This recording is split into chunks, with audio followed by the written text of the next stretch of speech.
Assalamualaikum warahmatullahi wabarakatuh. Perkenalkan, nama saya Maseta Sabjase Maresni, NIM 2020112089. Saya berasal dari Fakultas Farmasi Universitas Perintis Indonesia. Baiklah, di sini saya akan menjelaskan penggolongan dan bentuk sediaan obat. Di sini saya akan menjelaskan, yang pertama kita harus mengenal apa itu obat.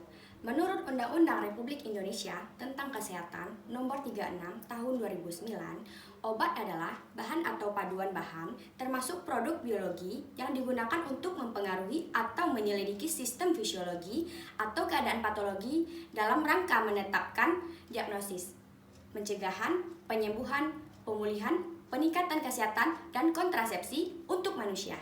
Selanjutnya saya akan menjelaskan pengertian obat secara khusus.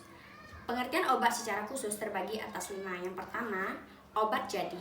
Obat jadi adalah obat dalam keadaan murni atau campuran seperti serbuk, cairan, salep, tablet, dan pil yang mempunyai teknik sesuai FI atau kata lain yang ditetapkan pemerintah. Yang kedua, ada obat paten. Obat paten atau jadi ini dengan nama dagang yang terdaftar atas nama si pembuat yang dikuasainya dan dijualnya dalam bungkus asli pabrik yang memproduksinya. Yang ketiga, obat baru.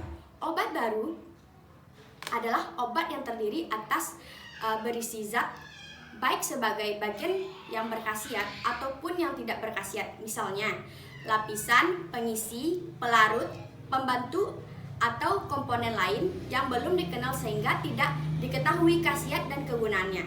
Keempat, obat asli. Obat asli adalah obat yang didapat langsung dari bahan-bahan alami Indonesia, terolah secara sederhana atas dasar pengalaman dan digunakan dalam pengobatan tradisional. Yang kelima, obat esensial. Obat esensial adalah obat yang paling dibutuhkan untuk pelayanan kesehatan masyarakat, terbanyak dan tercantum dalam daftar obat esensial yang ditetapkan oleh Menkes. Selanjutnya kita masuk ke nama obat di pasaran. Dalam pemasarannya, obat juga dapat dikelompokkan menjadi 3 bagian berdasarkan nama mereknya. Antara lain adalah obat paten, obat generik bermerek atau bernama dagang. Yang ketiga, obat generik. Kita masuk yang pertama adalah obat paten. Obat paten adalah obat milik perusahaan tertentu dengan nama khas yang diberikan produsernya dan dilindungi hukum, yaitu bermerek terdaftar. Dalam pengertian lain, obat paten adalah obat yang memiliki hak paten. Obat generik bermerek atau bernama dagang. Obat generik bermerek atau yang bernama dagang adalah obat generik dengan nama dagang yang menggunakan nama pemilik produser obat yang bersangkutan. Selanjutnya, obat generik. Obat generik adalah obat dengan nama resmi yang ditetapkan dalam Pharmacope Indonesia atau buku standar lainnya untuk zat khasiat yang dikandungnya. Dalam pustaka ini, obat generik adalah obat dengan nama umum tanpa melanggar hak paten obat bersangkutan. Kita masuk ke golongan obat. Golongan obat ada 4. Yang pertama, obat bebas, lingkaran, yang lingkarannya itu berwarna hijau. Yang kedua, obat bebas terbatas, lingkarannya itu berwarna biru. Obat keras, ada gambar lingkaran merah dengan tulisan K di tengahnya. Dan seperti dilihat narkotika, yaitu seperti ini gambarnya, seperti tanda plus merah. Selanjutnya kita masuk ke bentuk sediaan obat. Yang pertama ada solid atau padat yang meliputi resep puyer atau powder, resep kapsul atau kapsuler, resep tablet, resep suppositorial. Yang kedua, semi solid atau disebut dengan setengah padat, yaitu meliputi resep salep, resep krim, resep gel atau gel. Yang ketiga, ada liquid atau cair, meliputi resep solution atau larutan, resep suspensi atau campuran kocok, dan resep emulsi. Selanjutnya kita akan membahas resep puyer dan powder. Resep puyer dan powder ini memiliki 2 bagian. Yang pertama, pulvis atau serbuk tidak terbagi yang meliputi obat luar dan obat dalam. Obat luar dari si pulvis ini berupa serbuk luka dan serbuk tabur, dan obat dalam berupa yang digunakan lewat oral, biasanya untuk obat yang tidak paten. Contohnya, laksansia, antasida, suplemen makan. Yang kedua, ada pulveres. Fulveres adalah serbuk terbagi, digunakan sebagai obat dalam. Dibagi dalam pembagian yang sama dengan kertas atau bahan lain yang tidak mempengaruhi isinya. Seperti satu bungkus atau bagian dipakai untuk satu kali pemakaian.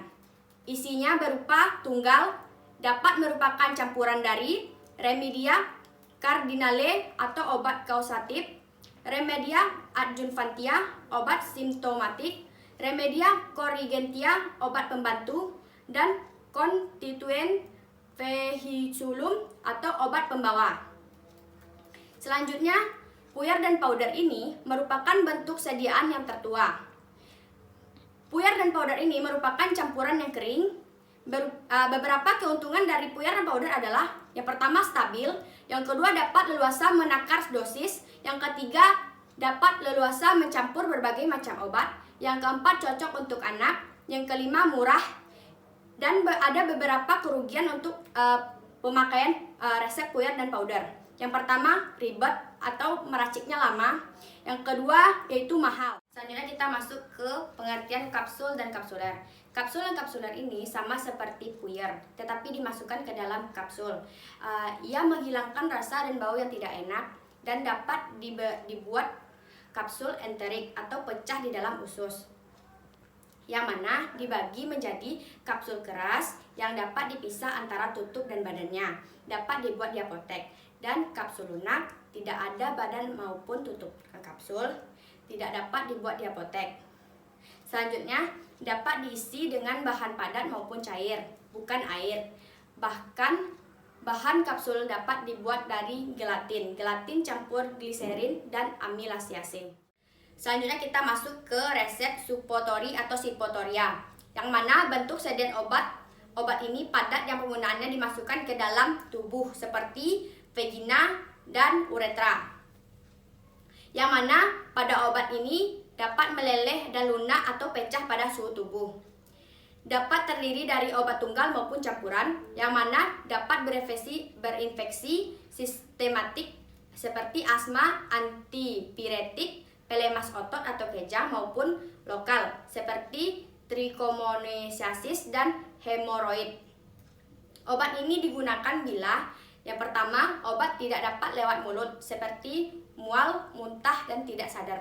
Yang kedua, kontrasi indikasi penggunaan oral seperti pas operasi, rusak oleh asam lambung, mengiritasi lambung, atau tidak dapat dicerna. Yang ketiga, penggunaan yang lama seperti lambat diabsorpsi. Yang keempat, dikehendaki efek lokal seperti hemoroid. Selanjutnya kita masuk ke resep tablet. Resep tablet yang meliputi suatu massa padat yang berisi satu atau lebih bahan obat dengan tanpa bahan tambahan. Dibuat dengan pengempaan dan ukuran, warna, dan berat sangat bervariasi. Keuntungan memakai tablet ini adalah: dokter sangat mudah untuk meresepkan. Yang kedua, cepat dan mudah disiapkan. Yang ketiga, praktis dibawa, menarik, mudah ditelan, dan dosisnya dijamin akurat. Yang keempat, mudah dan murah dalam proses pembuatan, stabil dan gampang dikemas. Adapun kerugian pada saat penggunaan tablet: yang pertama, komposisinya dan dosis kadang tidak sesuai untuk pasien tertentu. Yang kedua, memerlukan waktu untuk dapat hancur dan larut di dalam tubuh. Model tablet menurut cara pembuatannya: yang pertama yaitu tablet yang dibuat dengan tekanan. Ada tablet salut gula, tablet salut selaput, tablet salut enterik. Yang kedua, tablet kempaganda, yaitu tablet berlapis. Yang kedua, tablet inti dan lapis luar.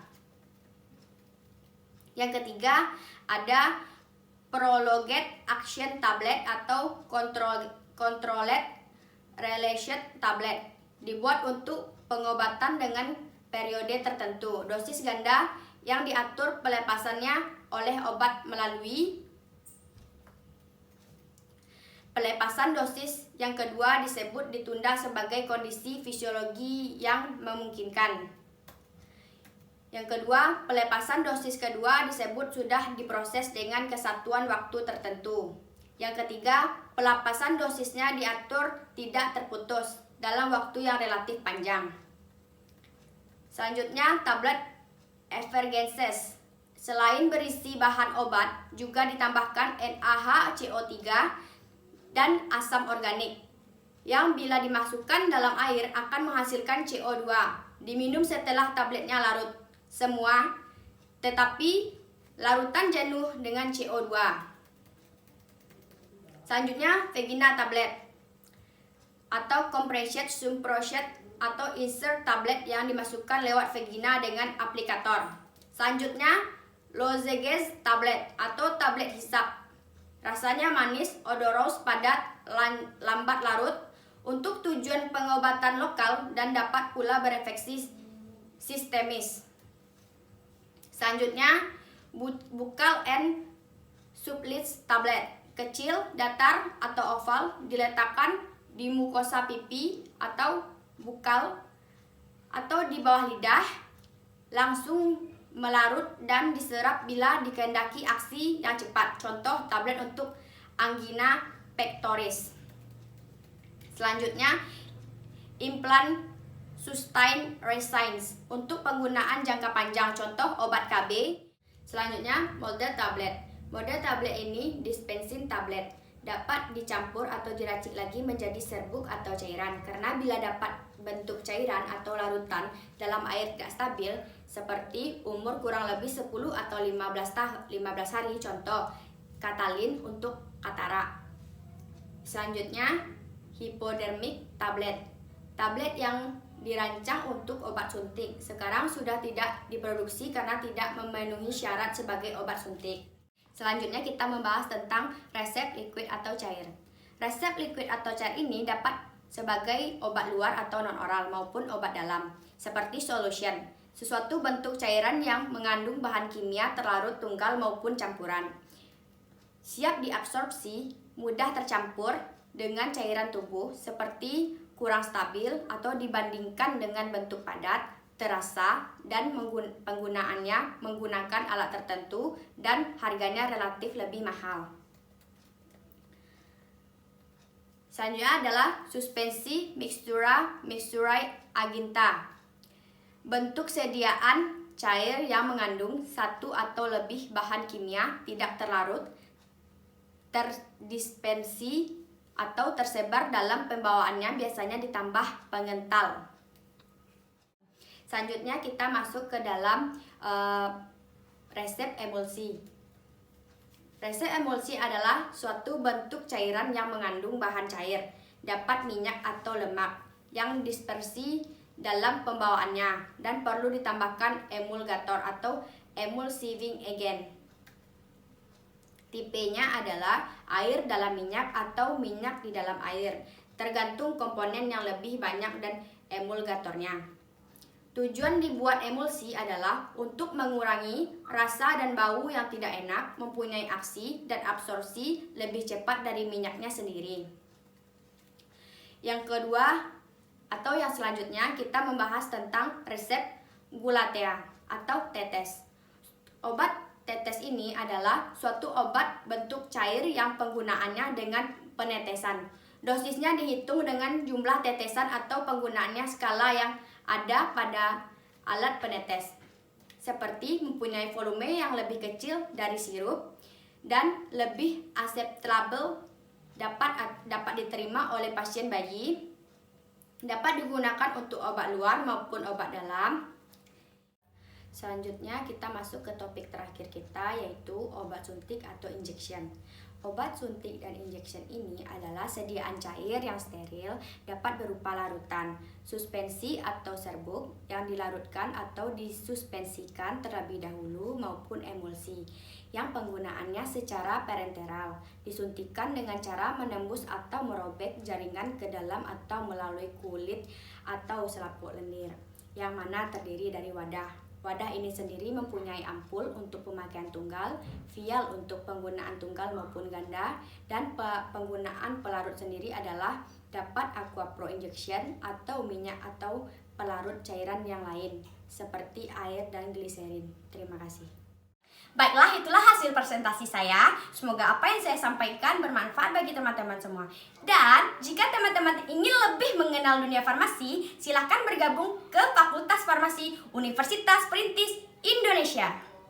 Terima kasih atas perhatian teman-teman. Maaf jika ada kesalahan. Saya sudahi. Wassalamualaikum warahmatullahi wabarakatuh.